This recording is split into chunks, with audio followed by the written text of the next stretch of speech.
কেমন আছেন? আশা করি সবাই খুব ভালো আছেন, সুস্থ আছেন। তো আমরাও সবাই ভালো আছি, সুস্থ আছি। আমি অপর্ণা। আমার আরও একটি নতুন ব্লগে আপনাদের সবাইকে জানাই অনেক অনেক স্বাগত। আশা করি আমার এই ভিডিওটি আপনাদের ভালো লাগবে। যদি ভালো লাগে তাহলে একটা লাইক করে দেবেন, আর ভিডিওটি কেমন হয়েছে অবশ্যই কমেন্ট করে জানাবেন। যদি ভিডিওটি একটু হলেও ভালো লেগে থাকে তাহলে চ্যানেলটি সাবস্ক্রাইব করে পাশে থাকার জন্য অনুরোধ রইল। তো আজ হচ্ছে বৃহস্পতিবার, আর এখন ঘড়ির কাঁটায় ওই 9:30 মতো বাজে। তো সবাই ঘুম থেকে উঠে পড়েছি। ছেলেকে ওদিকে খাইয়েও দিয়েছি, ছেলে কারণ খেলা করছে, আর আমি এদিকে বিছানাটা গুছিয়ে নিয়েছি। কিন্তু আমার এখনও টিফিন হয়নি, সকালের টিফিনটা শুধুমাত্র চা আর বিস্কিট খেয়েছি, আর কিছুই খাইনি। আর আজ যেহেতু বৃহস্পতিবার সেই কারণে একটু কাজের চাপ তো আছেই। কারণ অন্যান্য দিন যে সমস্ত কাজগুলো একটু অল্প সময়ের মধ্যে করে নেওয়া যায়, কিন্তু বৃহস্পতিবার দিনটাতে কি হয়, একটু সময় নিয়ে ভালো করে করতে হয়, একটু সময় লাগে করতে।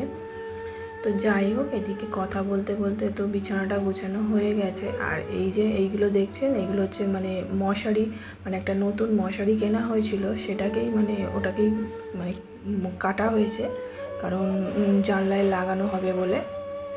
তো সেগুলোই ভাঁজ করে রাখছি, কেটে নিয়েছি, কেটে ভাঁজ করে রাখছি। একটু সাইডগুলো সেলাই করতে হবে, করে তারপরে জানলায় লাগাবো। কারণ এই গরমের সময় তো জানলাগুলো একটু খোলা রাখতে হয়, আর খোলা রাখি।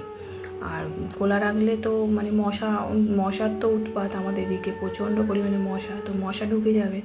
তো সেই কারণে না বললাম, আমাদের ওই জানলায় খুলে রাখি, আর এই নেট দিয়ে দিই। নেট দেওয়া থাকলে কি, তাহলে মশাটাও ঢোকে না, আর হাওয়াও ঢুকবে। তো সেই জন্যই কেনা হয়েছিল। তো এই যে নেট সেলাই করা হচ্ছে না বলে সেই জন্য লাগানো হচ্ছে না। তো যাই হোক, ওগুলো ভাঁজ করে রাখলাম। আর এদিকে দেখুন ঘরদোয়ারগুলো ঝাড় দিয়ে দিয়েছি, আর এদিকে রান্না করবো বলে চলে এসেছি। আগের দিনে তো মামা মাথা নিয়ে এসছে, দেখালাম, আমি ধুয়ে রেখে দিয়েছি ফ্রিজের মধ্যে। তো সেগুলোই আজকে রান্না করব। এর আগে একবার রান্না করেছিলাম, ওটা ভালো লেগেছে বলে হাজব্যান্ড বললো তুমি মাথাটা রান্না করো, আবারে যেরকম রান্না করেছো সেইভাবেই রান্না করো। তো সেই কারণে এখানে রান্না করব বলে মা তো গুছিয়ে দিয়ে গেছে, মাথাটা ভেজে দিয়ে গেছে, সমস্ত কিছুই গুছিয়ে দিয়ে গেছে। কারণ একা হাতে ছেলে সামলিয়ে সমস্ত কাজবাজ করতে একটু অসুবিধা হয়, তো সেই কারণে একটু গুছিয়ে দিয়ে গেলে তাহলে সুবিধা হয়।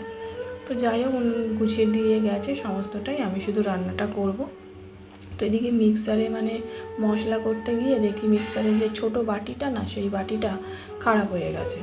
তো কি করব প্রথমে বুঝতে পারছিলাম না, তারপরে ভাবলাম যে বড় একটা বাটি আছে, ওটার মধ্যেই করি। তো সেটার মধ্যে করেই করে নিয়েছি। তো যাই হোক, এদিকে দেখুন মাছের মাথাটা রান্না করব বলে এদিকে প্রথমে তো কড়াইয়ের মধ্যে পেঁয়াজ দিয়ে দিয়েছি। পেঁয়াজটা হালকা একটু লাল করে ভেজে নিয়ে তারপরে আলুগুলো দিয়ে দিয়েছিলাম।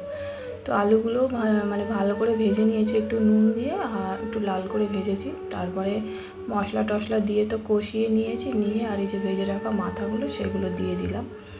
আর এদিকে ছেলের জন্য খাবার বসিয়েছি। ছেলেকে এখন কদিন ধরে এরকম সিদ্ধ দিচ্ছি, দেখছি ভালো খাচ্ছে। তো সেই কারণে আজকে ওকে একটু ওই ভাত, তারপরে মসুর ডাল, পেঁপে, আলু এগুলো দিয়ে একটু সিদ্ধ করে দেবো, আর হালকা একটু বাটার দিয়ে দেবো।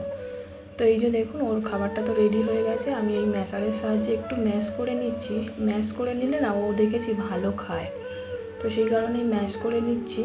তো আগে প্রায় টাইমই এরম ম্যাশ করেই খাওয়াতাম, কিন্তু একটু বড় হওয়ার পর থেকে ওর যখন দাঁতগুলো উঠেছে, এখন তো প্রায় অনেকগুলোই দাঁত উঠে গেছে। তো এখন ওই মাঝে মাঝে ম্যাশার দিয়ে ম্যাশ করে খাওয়াই, আবার মাঝে মাঝে হাত দিয়েও ম্যাশ করে খাওয়াই, এরকমভাবেই খাওয়াই। এক এক দিন এক এক রকমভাবে করে খাওয়াই। তো আজকে এই ম্যাশার দিয়েই ম্যাশ করে ওকে খাওয়াবো। আর এদিকে দেখুন মাছের মাথাটাও আমার রান্না হয়ে গেছে। তো মাছের মাথাটা ভালোই হয়েছিল, কিন্তু একটু ঝাল কম হয়েছে বলে হাজব্যান্ড বলছে ঝালটা একটু বেশি হলে ভালো হতো। তো ওকে আমি জিজ্ঞাসা করেই দিয়েছিলাম ঝালটা। তো ও বললো যে মামা যেহেতু ঝাল খায় না, মামা নিয়ে এসছে শখ করে খাবে বলে, যদি ঝাল হয় খেতে পারবে না, তো সেই কারণে বললো তাহলে অল্প একটু ঝাল দাও। তো যাই হোক, কারণ ঝাল কম দিলে তাও আমরা খেতে পারবো, আর ঝাল বেশি হয়ে গেলে তাহলে তো উনি খেতে পারবে না, না। তো সেই কারণে কম করেই দিয়েছিলাম। আর আমি না মানে রান্না করলে ঝাল কখন বেশি হয়ে যায় কখন কম হয় বুঝতেই পারি না।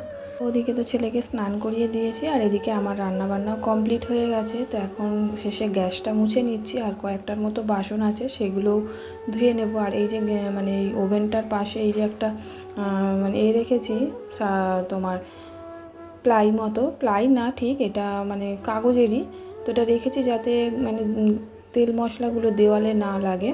তো সেই কারণে এটা প্রত্যেক দিন চেষ্টা করি মুছে নেওয়ার। মুছে নিলে কী হবে, তাহলে তেল মশলাগুলো অতটা মানে জমে যাবে না।